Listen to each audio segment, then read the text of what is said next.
What 30 seconds feels like it lasts the longest. Gotta be drowning or almost drowning. Gordon Lightfoot wasn't kidding when he said the waves turn the minutes to hours. Two incidents still stick in my head decades after they happened. Once at swimming lessons before I could tread water and the instructor wasn't paying attention to me and I started going under. It was probably only 30 seconds but I thought that was it. Another time having a canoe overturn in Lake Erie and trying to get it righted.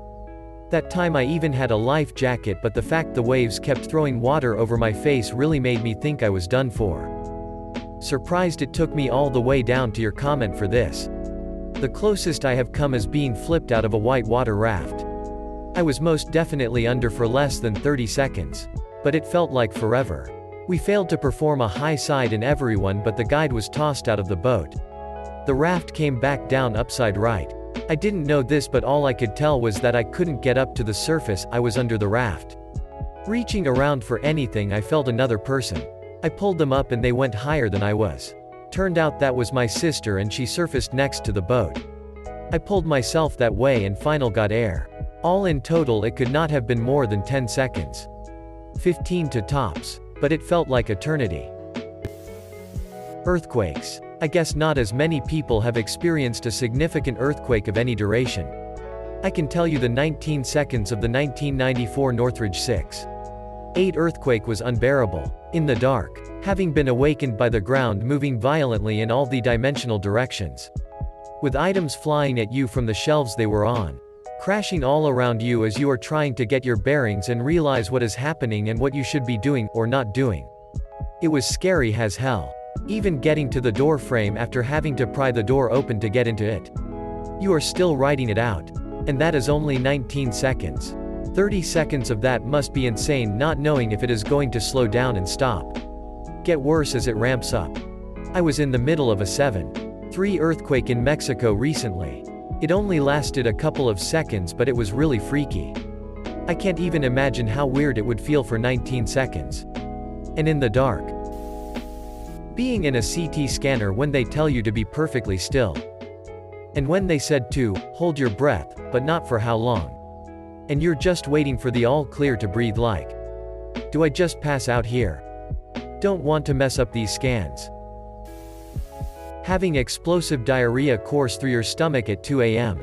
And you frantically dashing to the bathroom trying to anally vomit as quietly as possible without waking everybody else in the house up despite being in some of the most intense pain in your entire life. Anyway, how was your Thursday op? Trying to put my change back in my wallet in line at the convenience store with people in line behind me or when your card won't read in the debit machine. But you know you have the money in your account so you have to run it 2 or 3 more times. The 30 seconds you are stuck on the wrong side of a locked bathroom door. What's the wrong side of a locked bathroom door? The side the killer is on. Getting an IUD placed. Oh God. When I got mine the doctor was tugging the string to make sure it was in the right place. The string snapped. So she had to get the duckbill thing and re-dilate me and put in a completely new one. Waiting for someone to get out of the bathroom. And then you just have to hold your breath and hurry. Praying the tail doesn't grow longer. That gooey stuff they put in your mouth when you have braces. Yo, I did this and my gag reflex was so bad I started crying and retching at the same Timothy. I let out the largest burp I've ever had and it echoed throughout the entire office. LMAO. Same. My gag reflex has always been intense. I think it took them like 5 tries to get an okay mold. Weirdly enough, I don't have that bad of a gag reflex normally. Like, it's nothing to write home about. But I'm not one of those, gags while brushing their teeth, types either. I'm pretty solidly average. Whatever that goop was, though, just set me off. I couldn't do it. I almost immediately started choking until I was full on crying. It took several tries to get me all the way through it. I'm gagging a little bit just remembering it and it's been at least 15 years since I last had it done. The terrible taste, smell, gritty texture of that putty will haunt my nightmares until my dying day. The moments after sending a risky text and you see, so and so is typing. Single quote comma. But it keeps starting and stopping. Reminds me of a tweet that went something like, you ever send a text that's so risky? You clean your entire house. My toothbrush vibrates every 30 seconds, letting me know it's time to switch sides. Sometimes it feels like I brushed for 4 minutes and it vibrates again. Okay. Question. I just got an electric toothbrush. How on earth do you spit without having toothpastey drool dribble down your chin? I can't take the brush out, because then it sprays the drool all over the bathroom. If I don't spit, it still runs out. I just got an electric toothbrush, and I have to wash my beard every time I use it. Edit. Thank you all for the kind and not so kind replies. I am not using way too much toothpaste. The small bristles don't hold as much as a regular toothbrush, and I've never been one to use toothpaste like the commercials. I will try using less though, and that may solve the problem. As I said in my original comment, simply removing the toothbrush from my mouth would create the bigger problem of the spinning brush flinging pasty water all over the bathroom. My toothbrush conveniently comes with 3 settings, so turning it off to remove it from my mouth requires cycling through the settings.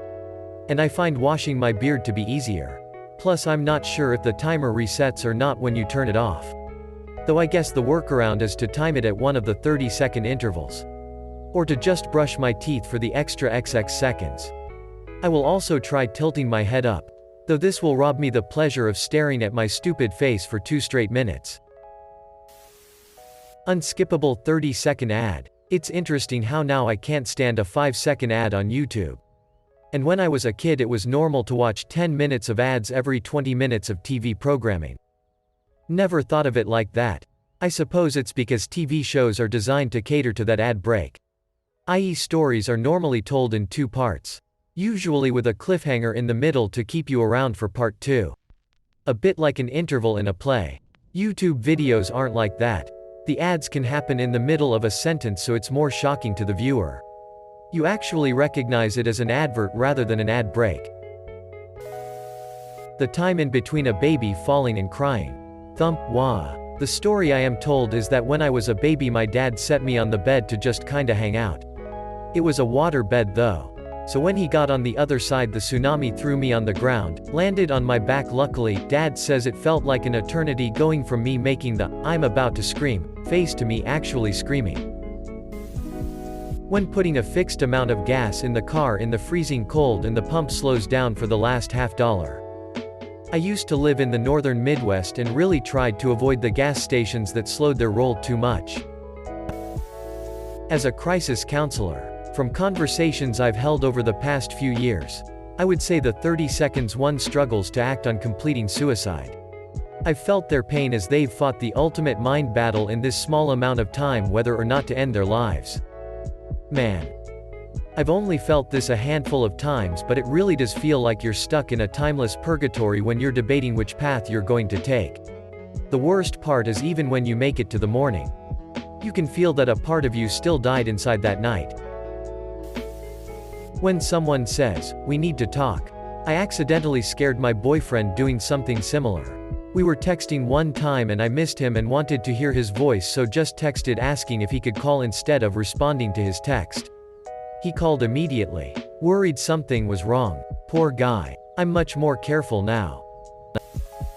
My mom had a surgery to save her life, and when her surgeon walked across the waiting room to update me, those were the longest seconds of my life. About halfway towards me he gave a thumbs up and wow, happiest moment. You are on a bus. Going home. When 3/4 of the way through you have the overwhelming urge to pee. A few years ago coming home from camp one had to pee so bad. Like it hurt for probably 15 minutes, that how bad it was. So the bus stopped and I had to get off the bus and pee on the side of the road. What really sucked was that the road was next to a hill and I had to go partly up the hill because there was barbed wire about halfway up. I had to pee so bad because I drank around 2 liters of water in one shot before the bus left.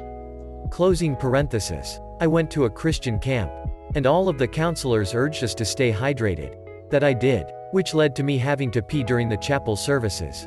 The first night it hurt to walk, hurt to pee. Somehow it made it so much more difficult to pee but still hurt the same. All 'cause I committed to staying in the service. Next night I didn't try that again and I had to leave early. That was the clearest my pee has been for my entire life. Getting teeth drilled at the dentist. Especially when there's not enough Novocaine and any drilling might go a little too deep. You can ask for more Novocaine. I tried that once and could still feel it. I'm a baby when it comes to pain and teeth. But I'm a baby when it comes to needles too, so when I flinched and the dentist asked if I could still feel it, I was like, nope. Cries internally.